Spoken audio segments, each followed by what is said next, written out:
펑! 고층 빌딩만한 불타는 바위가 지구 대기권을 뚫고 들어왔습니다. 상상할 수 없는 힘으로 지면에 충돌했고 충격파가 대륙 전체로 퍼져나갔습니다. 혼란이 가라앉았을 때 땅 위에 이상한 것이 반짝이고 있었습니다. 호주 남부 전역에 흩어진 유리 파편들이었죠. 하지만 이건 샹들리에에서 떨어진 평범한 유리 조각이 아니었습니다. 바로 텍테타이트였죠. 운석 충돌의 자네인 유리질 자갈 같은 물체를 부르는 멋진 이름입니다.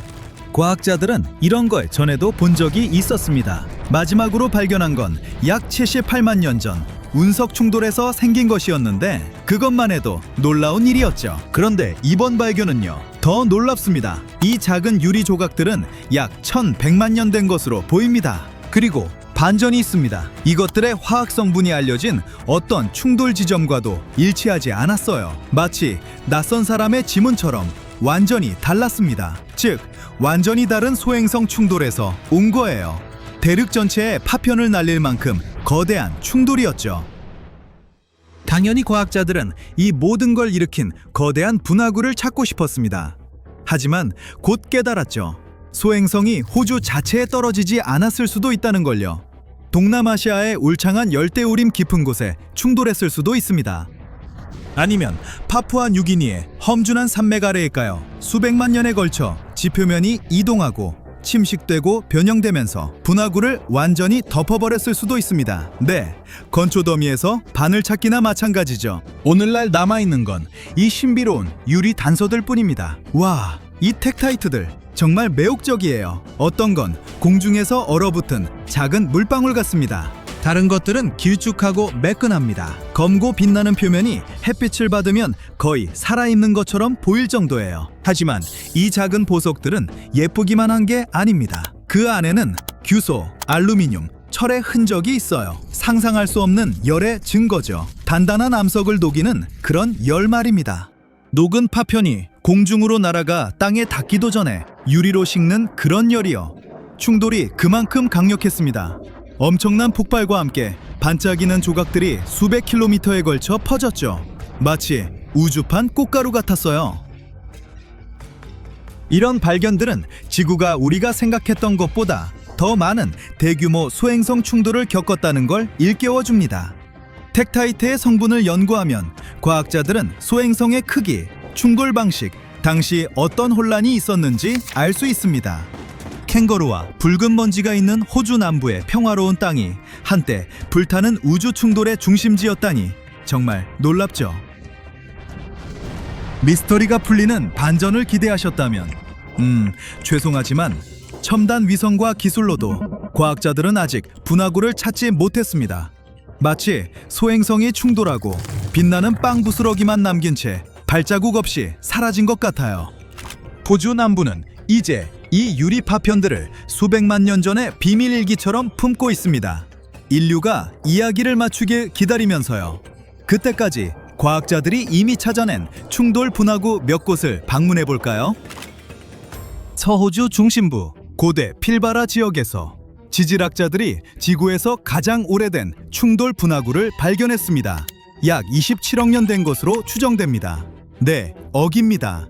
형성 당시 이 거대한 분화구는 거의 100km에 달했을 거예요. 물론 수십억 년이 지나면서 시간과 날씨가 제 역할을 했죠. 한때 날카로웠던 분화구는 닳고 변형되어 그릇보다는 돔에 가까워졌습니다. 오늘날 남은 건 놀스폴 돔이라 불리며 솟아오른 중심부에 약 32km를 볼 수 있습니다. 상황을 이해하자면 우리 행성은 약 45억 년 됐습니다. 하지만 운석 충돌에 대해 알려진 건 대부분 훨씬 젊은 암석에서 나왔죠. 수십억 년에 걸쳐 침식, 화산, 판구조 운동이 지구 원래 표면의 대부분을 재활용하고 재형성했거든요. 그래서 그렇게 오래된 지각이 충돌 흔적을 간직한 채 발견되는 건 시간의 시작점에서 화석을 발견하는 것과 같습니다. 40억 년에서 25억 년 전 사이 지구는 완전히 달랐어요. 지구 전체가 물로 덮여 있었고 땅은 몇 군데만 솟아 있었죠. 화산이 미친 듯이 폭발하고 바다에서 화학물질이 소용돌이쳤으며 대륙이 막 형성되기 시작했습니다. 초기 지각 대부분은 오래전에 파괴되거나 묻혔어요. 그래서 이 분화구처럼 살아남은 조각은 믿을 수 없을 만큼 희귀합니다. 그러다 약 20억 년 전 지구는 눈덩이 지구 시기를 겪었습니다. 얼음이 북극에서 남극까지 뻗어 있었죠. 하지만 그 얼음 시대 전에 지금의 서호주에서는 이미 극적인 일이 일어났습니다. 운석이 떨어진 거예요. 이 이론은 과학자들의 또 다른 이론과 잘 맞아떨어집니다. 수십억 년 전 우주 암석들이 달을 공격했고 지구는 바로 옆이니까 비슷한 수의 충돌을 받았을 거라는 거죠.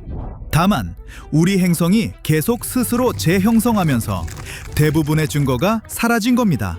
그래서 연구팀이 놀스폴돔으로 나가 무엇을 찾을 수 있는지 조사했습니다. 단 1시간 만에 대박을 터뜨렸죠.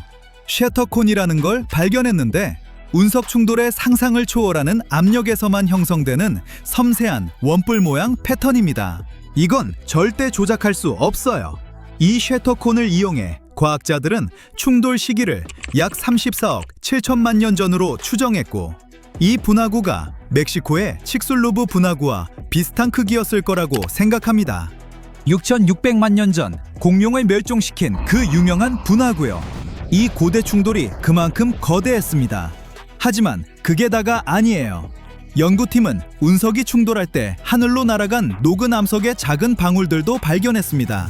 공중에서 식어서 다시 지구로 떨어졌는데 일부는 남아프리카까지 날아갔어요. 과학자들이 아직 이 분화구를 연구 중이니 그들에게 맡기고 다음 목적지로 가봅시다. 북해입니다. 더 정확히는 그 아래요. 요크셔 해안에서 약 130km 떨어진 곳, 암석층 아래에 수백만 년간 숨겨진 신비로운 움푹 패인 곳이 있었습니다. 분화구 너비는 거의 3km입니다. 과학자들이 2002년에 처음 발견해서 실버핏 분화구라고 불렀는데 그 이후로 지질학계의 미제 사건이나 다름없었죠. 소행성이 지구에 충돌해서 생긴 걸까요? 아니면 이동하는 암염층이나 재채기한 고대 화산 같은 더 평범한 원인일까요? 20년간 전문가들이 논쟁했습니다. 하지만 20년의 공방 끝에 연구자들이 드디어 사건을 해결했고 소행성 팀이 이겼습니다. 4천만 년도 더 전에 우주에서 온 무언가가 실버핏을 파냈던 거예요. 연구팀은 초정밀 3차원 지진 영상을 사용했는데 지구판 MRI나 마찬가지죠. 또한 1980년대 유정에서 나온 오래된 시추 부스러기도 사용했습니다. 모든 데이터를 합치자 충돌 분화구의 특징적인 형태가 보였습니다. 솟아오른 중심부, 부서진 암석고리, 그리고 충돌 후 다시 떨어진 파편이 남긴 작은 분화구들까지요. 암석의 균열이 한쪽은 늘어나고 다른 쪽은 눌려 있었습니다. 소행성이 수직이 아닌 비스듬히 들어왔다는 증거죠. 시추 샘플의 미세한 석영 입자가 결정적 증거였습니다. 현미경으로 보니 극심한 압력에서만 생기는 이상한 교차 흔적이 있었어요. 초속 14km로 날아오는 물체에 맞고 싶은 사람은 없겠죠. 그런데 우리 행성에게 정확히 그런 일이 일어났습니다. 과학자들은 충돌이 4,300만 년에서 4,600만 년 전 사이에 일어났다고 봅니다. 그 당시 세계는 더 따뜻했고 바다에는 생명이 넘쳤습니다. 얼마나 큰 혼란이 있었을지 상상이 가죠? 다행히 공룡은 걱정할 필요 없었어요. 그때는 이미 2천만 년 전에 사라진 뒤였거든요.